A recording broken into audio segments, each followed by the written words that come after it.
Years Access Diploma. I've got just over 12 years experience working as a teacher within the early years setting, Year 1 and Year 2 as well.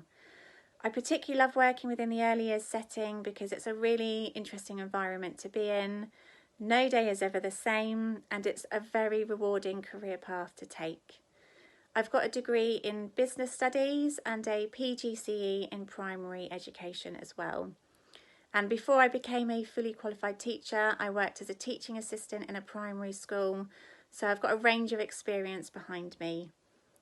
It can be really daunting considering starting a new course or a qualification, but with the Early Years Access course, you don't need any qualifications to enrol, so it's available for anybody.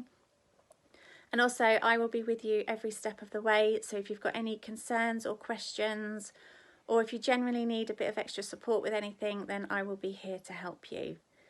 The course covers a range of units from safeguarding, behaviour management, working with special needs children, and also there's a practical placement experience as well, working within an educational setting.